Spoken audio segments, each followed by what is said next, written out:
Good morning, good morning, good morning, good morning. Right, well, it is morning here. It's just gone 11 here at this moment. Well, I had a topic all in mind for this morning, and then I did something that I haven't done. I don't think I have ever done in my life before. Yep, I actually went to the proper pictures by myself. Um, didn't go, but I didn't go with my grandma. Well, she's long gone. Well, she died 20 years ago, so that's hardly likely. I didn't go that with my mum like I did last time because she wanted to see a film and she asked me to go with her.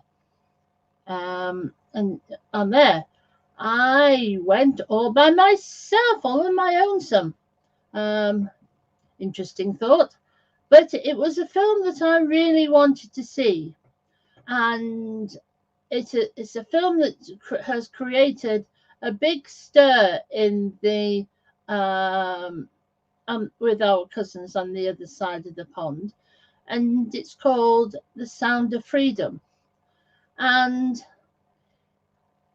from I came away with so, not so much with a sense of the horrors of child sex trafficking.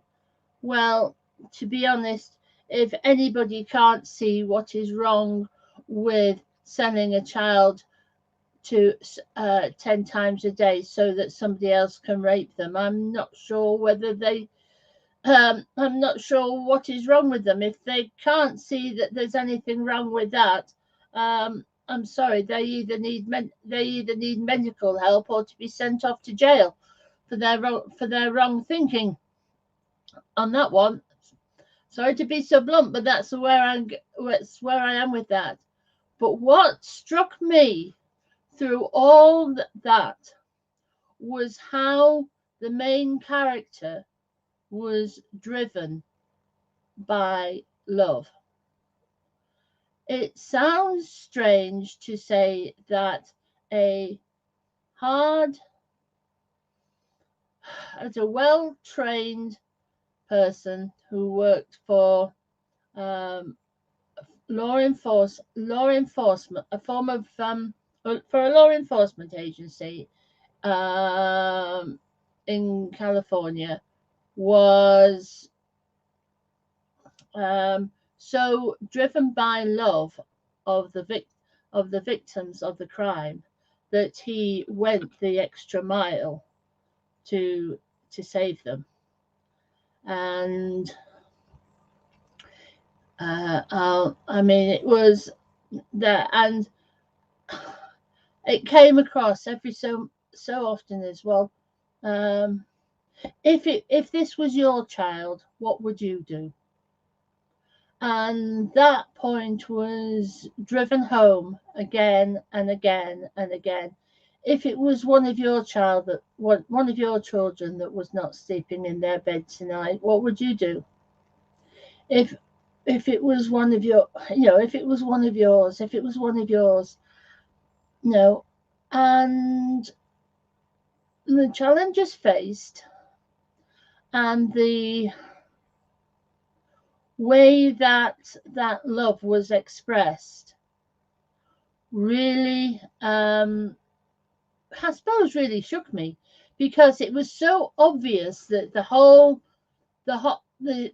thing was um the message was God's children aren't for sale, and the message was love conquers all, and it was love finds a way of rescuing children. Love finds a way of doing the incredible stuff, the stuff that makes it so hard to believe that story is real, that some people have been saying that it's not. And yet you listen to the podcast by the actors and the people that they play, and you soon realize that this is an absolute real scenario. And they're not making it's not a it might be a story that is dramatized, or maybe put 2 or 3 stories together on there to create a narrative for the film, but it's sort of the whole thing is based it's based on the lives of real human beings, in terms of traffickers, real human beings in terms of children, and real human beings in terms of the law enforcement people who were trying to rescue them. And the whole thing was driven by love, and it was quite a realization that I walked out with, that what people are prepared to do for love, for the love of for the love of dozens of children. One guy walked out, put his life on the line, left his wife and family, and went out to rescue dozens of other people's children. And what was even more amazing, his wife supported him and actually encouraged him to get on with it. Yeah, one amazing group of people driven by love, and even some. Oh, there were people just driven by love all over the place in that film, in contributing the things that their special abilities, experience, etc., all driven by love. And that was the thing that struck me. And this morning I put a post on my personal profile saying I was just sort of had such a sense of being surrounded by a sleepy church that prayed for people, that gave to good causes. But how many of them got up, walked out to the pews on a Sunday, and did something to love others, that contributed to doing the stuff, whatever the stuff is. And that in itself made me weep, because I could see so many people were not getting up and doing the stuff. In fact, to be honest, I realized that I wasn't doing enough. There were things that I wasn't doing and that I was frightened of doing. And then I'm thinking, I have no right to be frightened to stand up and let people knock me down with their words, when somebody else is going out and saving other people's kids at the risk of their own lives, who they are being shot at, people are going, etc., etc. They are putting their lives, on the line. They are actually doing really hard things, life-threatening things, because of the love of children. And I can't get off my backside and do more recordings like this because of fear. Susan, you really need a good shaking girl. You really do, woman. Shake some sense into yourself and stop being so selfish, stop being so silly, and start showing the real sense of love that you should have towards the community, and actually do the stuff that you've been called to do. And one of the slides that I had prepared for this session, for this series, was entitled "All You Need Is Love." And to be honest, that was what we found with the craft group that we ran at the church for the people with learning disabilities. We had absolutely no clue what we were doing.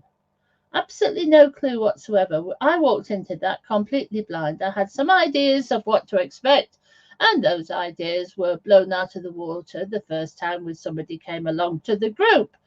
And it was a case of, right, let's go around, let's find our feet, let's get round this, let's learn to swim now we've jumped in the deep end and get on with it. And a lot of what we learned was dependent on love, because sounds funny. One story sticks in my mind. There was one day I looked around the group and I saw one of the carers patiently getting a fruit scone that we'd put on the table to serve as refreshments, and she was picking out and she was feeding the craftee morsel by morsel. She was literally taking a little tiny bit from between her fingers and feeding it. And I looked at the table and I thought, hang on a minute, what's that pile of black things in front of her? And I realized that what she was doing was as she was breaking the tiny bits of scone off to give to this craftee, she was taking out the currants. And I'm thinking, why is she taking out these bits of dried grape out of there? And I went over and talk to her, and she said, "Well, this particular person, we have to be very careful how what she eats, because she's very easily gags on things, and that we have to be very careful. One of the things that she can't manage is dried fruit like currants." Oh, and we learned at that point that that we had to serve an alternative to refreshments with dried fruit in them. So there was no fruit cake, no cherry cake, things like that. Cakes that had hard bits in were not allowed. In fact, to be honest, sometimes we just gave up and did soft chocolate cake with soft icing on went down the best because it was soft. But we actually learnt that by looking at people, and it was sort of looking at them with the eyes of love, looking at them with the eyes of what they needed, that actually made us keep going with that. And it was also sort of one of the things that we constantly prayed for was that those who came would have a happy time. And to see people who were so profoundly disabled, they couldn't walk, they couldn't talk like us, they couldn't walk like us, many couldn't use their hands, some couldn't even say a thing. Some of the one dear soul, the only sound he made was like well, you could call it a moo, really, more than anything else. It wasn't. It was a real there, but we learned to. It was a case of learning to love, and it was love that we showed that actually made the difference. And it is when you're getting on with doing something like doing a craft group to meet other people's needs, you really do need a love for the people who were involved in that group. It won't work unless you have the love. I mean, another issue which we found that was sort of involved love in a strange way, because we know that one way that you love people is that you look them in the eye, and you look at them, and you think, you look at them as you speak to them. What does it mean? What does that mean when you've got somebody who, to be frank, makes Quasimodo or the Phantom, the character that sort of took refuge in the as the Hunchback of Notre Dame? What does it mean when you're looking at somebody that makes him look handsome? What does that mean? That means that you've got to discipline yourself and force yourself to look at someone who, quite frankly, is probably the most disfigured, most ugly person you have ever met in your life.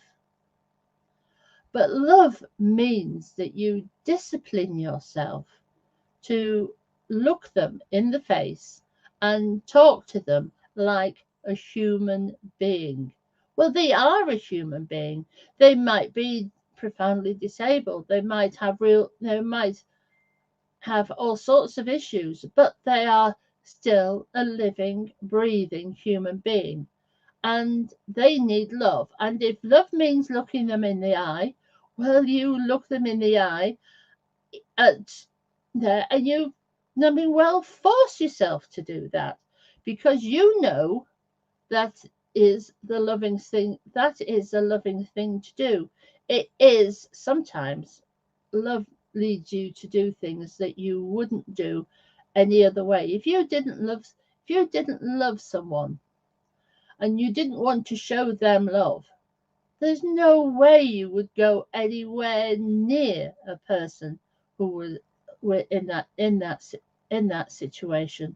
Love takes you to places where you wouldn't necessarily go otherwise, and it sort of really struck me there. The sort of the need for love to get out in there. The guys in the film, yeah, they were. Yes, it was an action-packed drama, and yes, they had all those sorts of things, and it was love that drove them to that. And it was obvious, and the number of, you know, you saw on occasions, that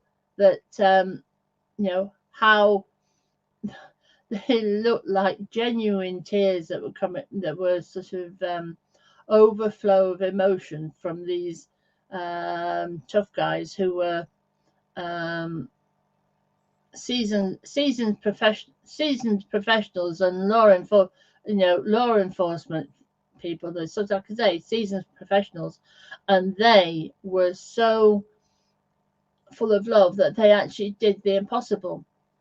And to be honest, I think I look back and I think yes, it was love that drove us to do the impossible with that craft group. With there now then, my question to you is, who do you love enough to be able to go the extra mile for? Oh, yes, it might be it quite probably would be your parents, and quite probably be a brother, sister, child, son, daughter, possibly cousin, if you cousin, aunt, uncle, whatever. But outside your family, who would you be prepared to go the extra mile for? Who would you be prepared to protect, as in those law enforcement agencies who guys who were trying to protect children, and they did rescue a few dozen children on the journey.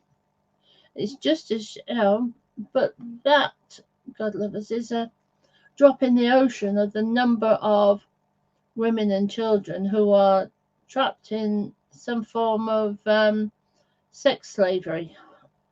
On there, that's a sort of there is, and that's just a drop in the ocean. Worth doing, granted, but it's just a drop in the ocean. So, what is your drop in the ocean? What's love driving you to do? Is love driving you to set up a craft group for ladies who have been abused by their husbands and who need the time and the space to recover, and the chance of talking to others on the same journey who can tell them, well, look, I did this and it didn't work, or somebody else saying, well, I did that and it did work. Why don't you try this? And that kind of camaraderie, that kind of support on the journey can be really helpful. Of course, the one thing that the leader would have to make sure in that situation was that it didn't that it stayed positive and didn't descend into some form of negative pity party, and so sort of everybody was saying, woe is me. You've got to keep that, something like that, strictly positive so that it serves its purpose, so that it builds people up rather than a lot, so that and people don't end up pulling each other down. But like I say, would you love enough to set up a craft group for? Is it that you want to see the young people learn new skills? Is it the building up the community by doing a grandma and me craft group? Is it, there? Is it, or is it on the other hand, a love of old fashioned skills, so that your love for spinning, for weaving, there is enough to pull you on to do something special. You see, the thing is with love, as those guys there said, it was love that gave them courage. And courage is not absence of fear. Courage is doing things when you are afraid. But it was love that gave them the courage. It was love that pushed away the fear. So I'm not going to do that because I'm frightened. But it was love that said, okay, I am going to do this. Yes, I might be frightened. Yes, it might kill me. Yes, it might damage my reputation. Yes, it might do this. Yes, it might do that. Yes, there's a risk to this. But the love of people, and even to a certain extent, as those, as at least one of those guys from the law enforcement agency said, the love of God, because he kept on mentioning, well, you can't sell one of God's children, and he was sort of saying, well, look, it was almost as if he was on a mission from God to actually save as many children as he could in as many different ways as he could. And one of the ways that he could was making sure that film got made and distributed on there, and overcame the challenges of distributing that film. I've never heard of a film that has faced as many challenges after it was made as that one. It faced so many challenges that it actually took them 5 years to get it into the cinemas. It was made. It was sort of like it was. The film was made and ready to show in 2018. It didn't actually get into the cinemas until 2023, because there were so many challenges. But they kept going because it was love that drove them. It was love that drove them to get the film to the point of where it was distributed around the cinemas. One of the strange things I remember from last night is somebody said, well, they only put this film on at the last minute. They said it was only they were going to there. This one was this one is unusual because it was there. It wasn't as though it was something that was planned. It was planned ahead of time because, of course, they know what films are going to be what films are going to be released in September, October. Well, if they didn't know ahead of time, they wouldn't know how to put the trailers for the films that are coming up, and they wouldn't be able to put the posters up in the cinemas, in the cinema itself, would they, if they didn't know ahead of time? But this one was a last minute thing, and the thing was that the distributor, Angel Films, there's a lot for the name, doesn't it? Angel Films said, was sort of saying what they were actually doing. They were actually doing some of the work for there. They were sort of saying, well, look, we've got people coming to our website looking for somewhere to go and watch this film. Mr. Cinema owner, would you like to put this film on, because we know that we've got people looking to go and see it? Would you like to go and put it on? And it was I don't think that's the normal way that the film industry works on there. And from that point, it was quite unusual. And even at the end, you had the actor who played the main character. They had him saying, well, look, if you think this is a good message, go and encourage your friends to come and see this film while it's still around, because on there. And even if necessary, and if you can, why don't you pay forwards and pay for somebody? And if you haven't got any friends that would come, pay for somebody to have a ticket who can't afford to pay a ticket for themselves, and so that they can go and see it, because you've already paid for a ticket for them.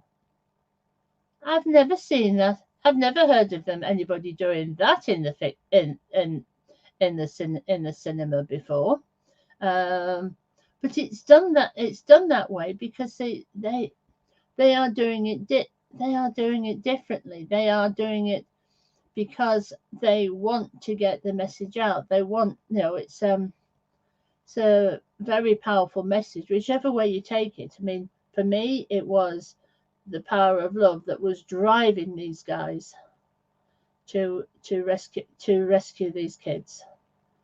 The power of love that they had was incredible. And they're not the only ones that do that kind of work. There are one or two churches that I've heard of doing things like that.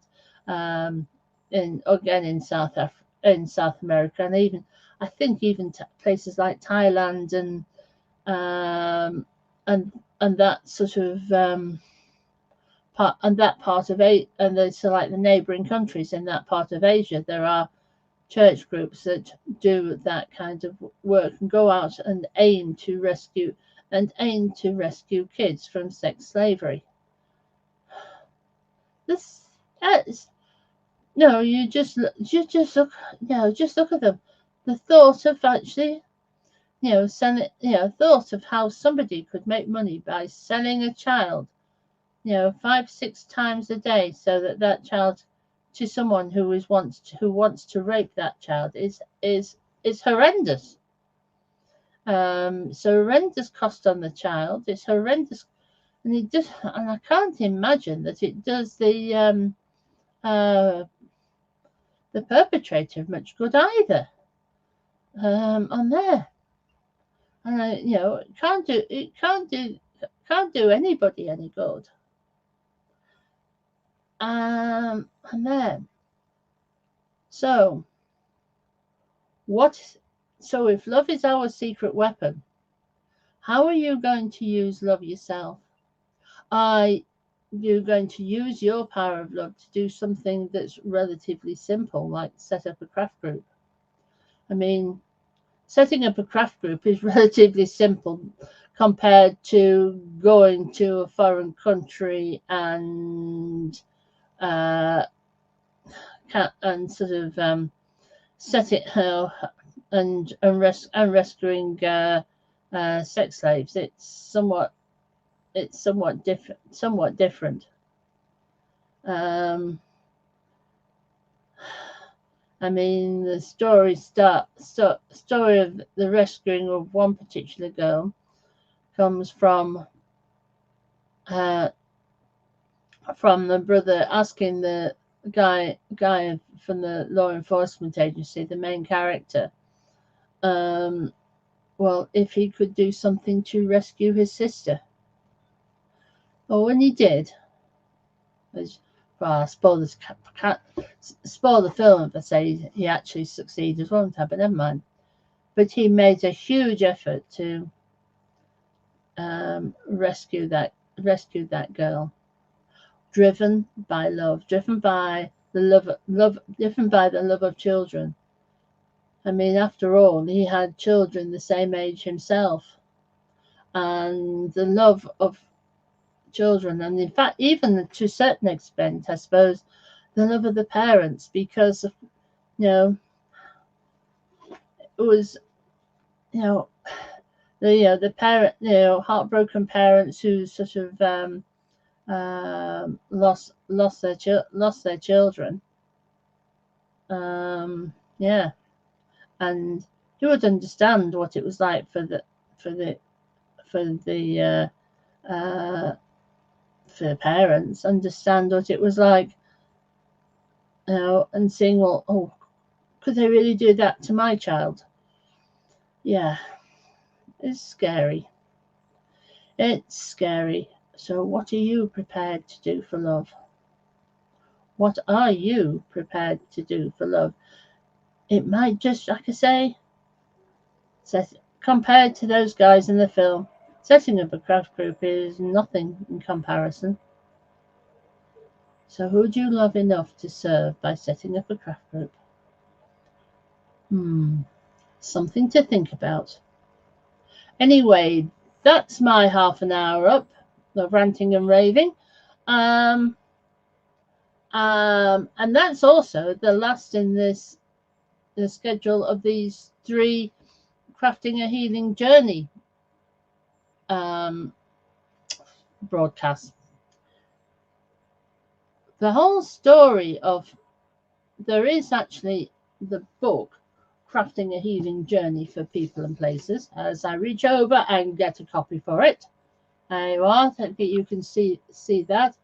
Don't worry, it's it might look a bit peculiar because the top bit there, but it is actually shaded. So that top bit is actually it is actually a strange shading on the cover that makes that top bit there. It's not the camera going funny, it's the shading of the book that's going funny. And like I say, the whole theme of the theme of today's talk was sort of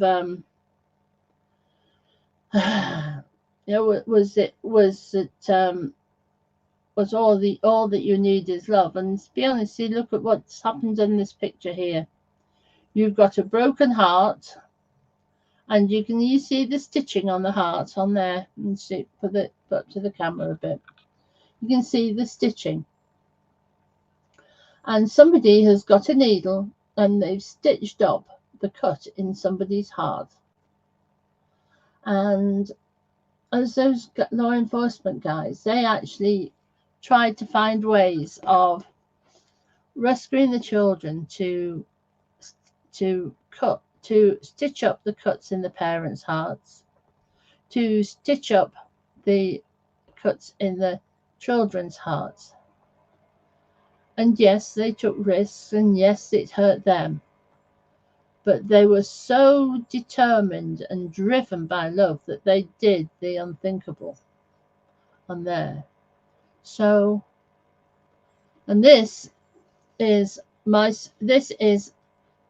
what I have distilled from my journey of crafting a healing journey for people and places, starting with what I learned from the craft group, including the story about the currents, including the story on that one on there. And it sort of starts with the craft group, goes through some of the trials and tribulations that we faced on the journey, and all right, I'll be honest, I wrote it for me so that I could process the ideas and come to some sort of conclusion about the ideas myself. So it's my journey of processing what has happened and what's going and where I am now, what the future will hold. But you are more than welcome to have a look and see what has been stewing in my brain about those ideas. Maybe you'll get some ideas for yourself on how you could do something like that. That's the hope of it. That sort of, as I've stewed and processed on these what has happened, it's come across in a way that will help you learn more about how to craft a healing journey for people and places.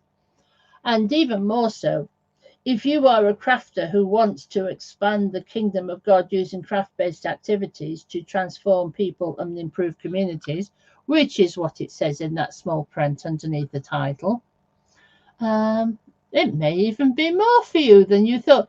Maybe something even more for you than you thought. Anyway, I'm starting to get muddled now, so time had gone. Bye.